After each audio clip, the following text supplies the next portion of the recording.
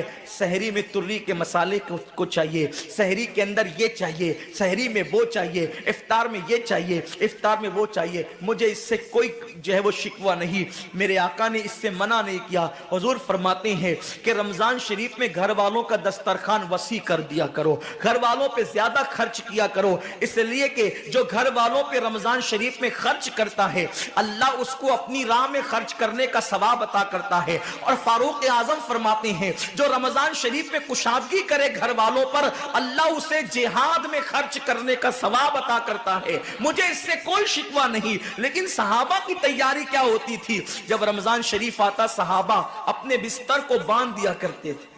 رمضان شریف آتا تو صحابہ بستر کو باندھ دیتے تھے۔ کیوں باندھ دیتے تھے بستر کو؟ اس لیے کہ اب سونا نہیں ہے، سونے کی راتیں 11 مہینے کی راتیں ہیں، اب غفلت میں زندگی نہیں گزارنا ہے، بلکہ راتوں کو جگ کر دن کو جگ کر اللہ کی اتنی عبادت کرنا ہے کہ عبادت کا سیزن آ گیا۔ اس لیے کہ اللہ کے رسول فرماتے ہیں جس نے رمضان شریف پایا اور عبادت کر کے اللہ کو راضی نہیں کر لیا ایسا بندہ ہمیشہ۔ اس لیے صحابہ رمضان شریف کی تیاری کرتے تھے، بستر باندھ دیتے تھے، اور اپنا معمول کیا ہے؟ جو فجر میں سوئیں گے تو وہ عصر میں اٹھیں گے، رات بھر جاگیں گے کرکٹ کھیلتے ہوئے، رات بھر جاگیں گے گلیوں میں گھومتے ہوئے۔ میرے آقا صلی اللہ علیہ وسلم کے دیوانوں، بہت قیمتی وقت آ رہا ہے، بہت قیمتی مہینہ آ رہا ہے۔ یہ وہ مہینہ ہے جو جہنمیوں کو جنتی بناتا ہے۔ آقا کریم صلی اللہ علیہ وسلم فرماتے ہیں ہر افطار کے وقت اللہ 60,000 ایسے جہنمیوں کو جہنم سے آزاد کر کے جنتی بناتا ہے جن کا جہنمی ہونا واجب ہو گیا تھا۔ اور ایک مقام پہ فرماتے 5 لاکھ جہنمیوں کو ہر افطار کے وقت جہنم سے آزاد کیا جاتا ہے۔ اور اسی پہ بس نہیں، حضور فرماتے ہیں جب شب جمعہ آتی ہے ماہ رمضان کی، جمعرات کا سورج غروب ہوتا ہے، تو جمعہ کا سورج غروب ہونے سے پہلے پہلے تک ہر سیکنڈ میں 5 لاکھ جہنمیوں کو جہنم سے آزاد کیا جاتا ہے۔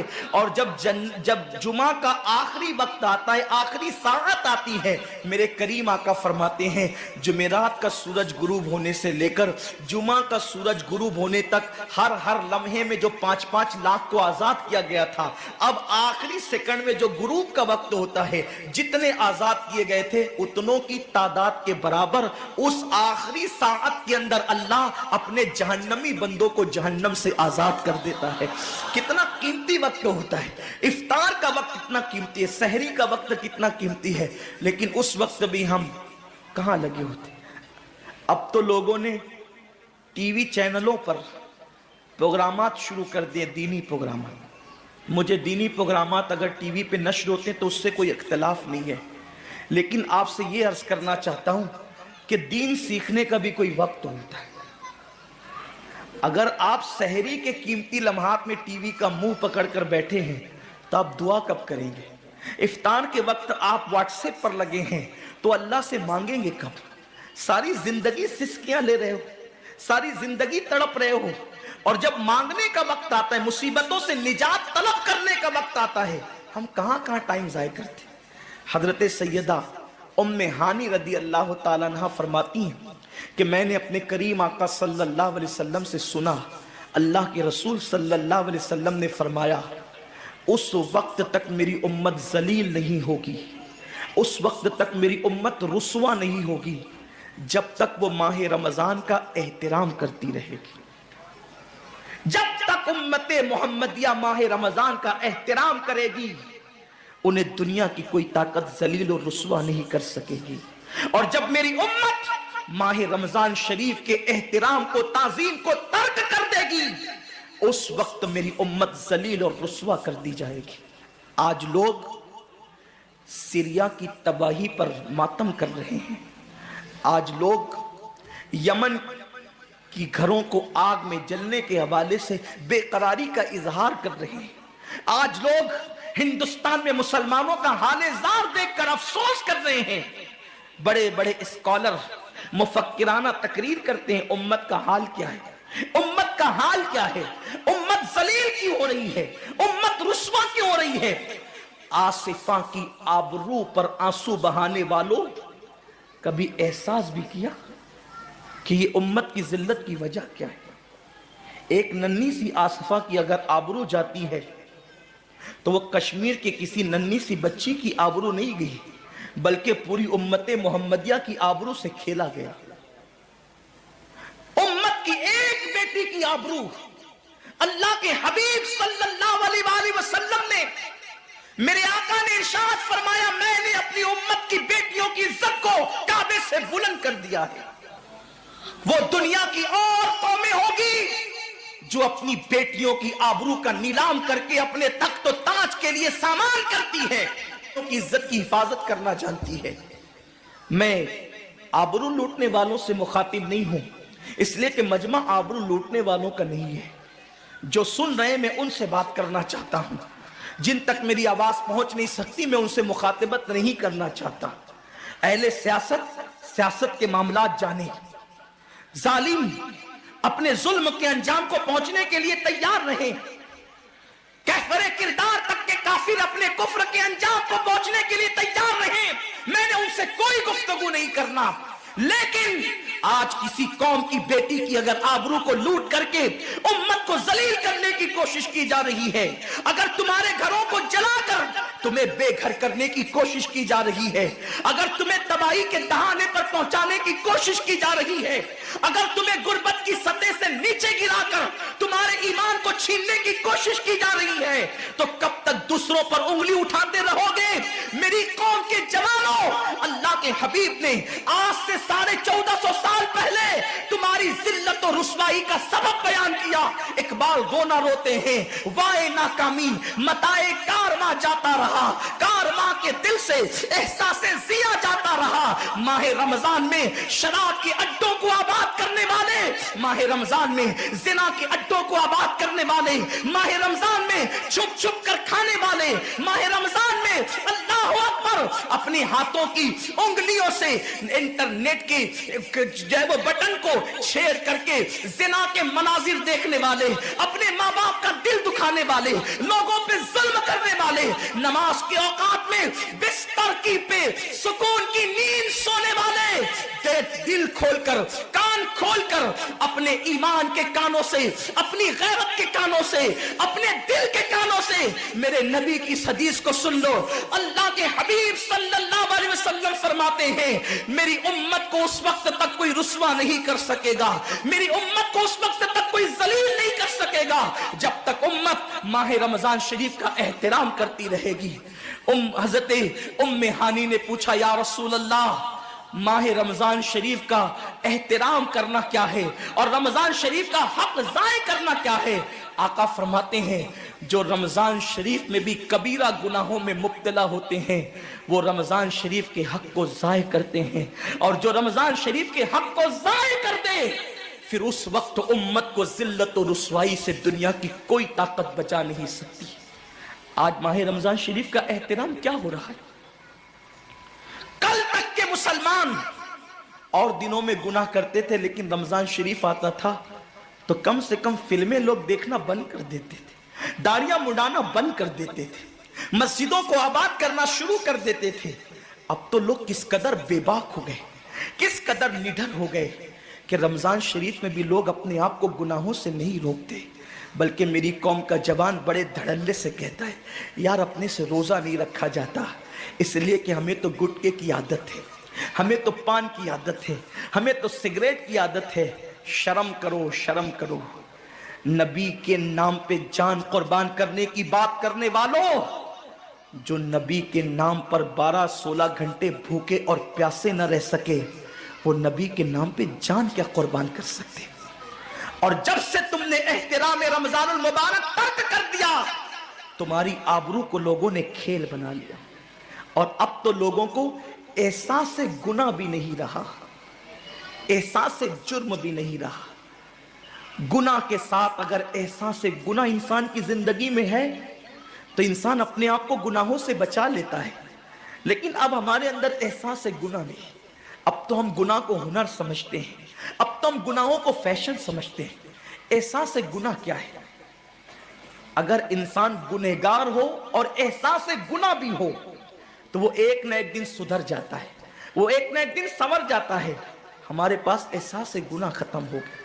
آئیے بتاؤں احساس گناہ کتنی قیمتی چیز ہے. رمضان شریف میں کھا رہے ہیں, پی رہے ہیں, بلکہ مسلمانوں کی ہوٹلیں بند ہے تو غیر مسلموں کی ہوٹلوں میں کھا رہے ہیں, چھپ چھپ کر گھروں میں کھا رہے ہیں. لوگوں سے چھپ کر کھانے والوں, جو تیرا کچھ نہیں بگاڑ سکتا تو اس انسان سے چھپ کر کے کھا رہا ہے. جو خدا تجھے سزا دے گا کیا تو اس کی نگاہوں سے بھی چھپ سکتا ہے؟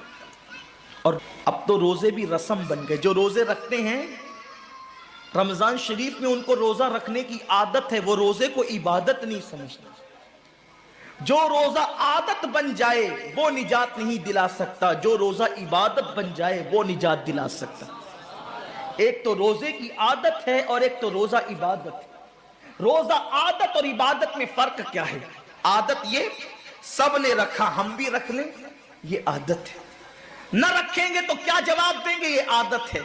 نہ رکھیں گے تو لوگ تانا دیں گے, عادت ہے. پھر روزہ عبادت کیا ہے؟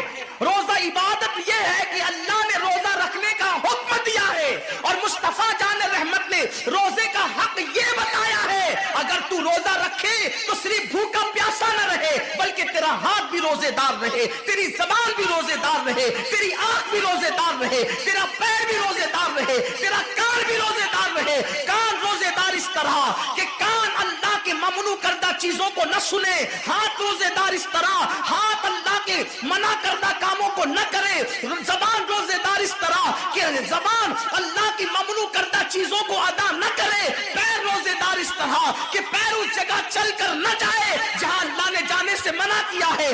جب تو ان سارے اعضاء کو روزے دار بناتا ہے تو ایسے روزے کے معاملے میں میرا اللہ فرماتا ہے روزہ میرے لیے ہے اور میں ہی اس کی جزا ہوں. ہر عمل کی جزا جنت ہے, روزے کی جزا خدا کی ذات ہے.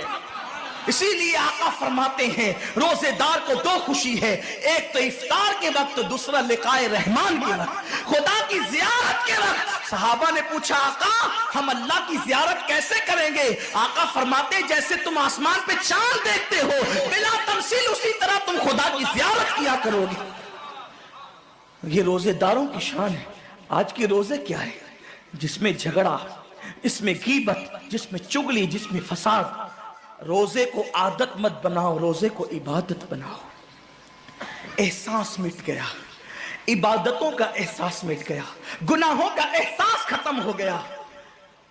جب تک کہ لوگوں میں گناہوں کا احساس زندہ تھا وہ عبادت کر کے بھی اللہ سے ڈرتے تھے, وہ عبادت کر کے بھی رب کی بارگاہ میں آنسو بہاتے تھے کہ مولا میں تو حق ادا نہ کر سکا. لیکن آج احساس نہیں ہے, اس لیے لوگ ہنستے ہنستے افطار کرتے ہیں. حالانکہ صحابہ کا معمول تھا جب افطار کا وقت آتا وہ ہاتھوں کو اٹھا کر کے روتے اور کہتے مولا روزہ تو چلا گیا لیکن روزے کا حق نہ ادا ہو سکا. آنسو بہاتے, ڈرتے. لیکن آج ایسا کچھ بھی نہیں ہے. ہماری ساری نیتیں تو دسترخوان پہ لگی ہوتی ہے افطار کے وقت. آئیے ایک بات نکل آئی, احساس گناہ. کیا ہے احساس گناہ؟ آقا نے فرمایا نا کہ جب رمضان شریف کا حق ضائع کر دو گے تو اللہ تم سے عزت کو چھین لے گا, تم ذلیل و رسوا ہو جاؤ گے. احساس ختم ہے گناہ کا. اسی لیے رمضان شریف میں بھی گناہ کرتے ہیں اور گناہ کر رہے ہیں تو ذلیل ہو رہے ہیں. احساس کسے کہتے ہیں؟ احساس یہ کہ میں نے کیا کیا. چھوٹے سے گناہ کو بڑا سمجھنا میں نے کیا کیا. ایک خاتون بارگاہ رسالت میں آئی اور عرض کیا یا رسول اللہ مجھ سے زنا ہو گیا ہے, میں نے بہت بڑا جرم کر لیا ہے, آپ مجھ پہ حد لگا دیں, حد جاری کر دیں تاکہ میں گناہ سے پاک ہو جاؤں. اللہ کے حبیب نے احساس گناہ دیکھ کر کے فرمایا کہ جا ابھی تیرے پیٹ میں بچہ ہے, تیرے جرم کی سزا تیرے پیٹ کے بچے کو نہیں دی جا سکتی. اگر تجھ پہ حد لگے گی تو وہ بچہ بھی ختم ہو جائے گا. جب بچہ پیدا ہو جائے اس کے بعد آنا. بچہ پیدا ہو گیا تو وہ لے کر کے آئی, آقا فرماتے ہیں تیری جان چلی جائے گی تو اس کی پرورش کون کرے گا، اس کو دودھ کون پلائے گا؟ جا اس کو دودھ پلا اس وقت تک جب تک یہ کھانے نہ لگے۔ وہ بچے کو 2 سال تک دودھ پلاتی رہی، اور جب بارگاہ رسالت میں آئی تو بچے کے ہاتھ میں روٹی کا ٹکڑا دے کر کے آئی۔ بچہ روٹی کھا رہا تھا، عرض کی آقا مجھ پہ حد جاری کریں تاکہ میرا گناہ جو میرے دامن پہ لگا ہے وہ دھل جائے۔ حضور نے 3 مرتبہ اس کو اپنے دروازے سے ٹالا۔ اگر کوئی دوسرا ہوتا اس کو ڈھیل دی جاتی تو وہ بھاگ جاتا، دوبارہ پلٹ کرنا آتا، لیکن احساس گناہ تھا، گناہ کا احساس تھا کہ یہاں گناہ مٹ جائے تاکہ وہاں جواب دینے سے بچ جاؤں۔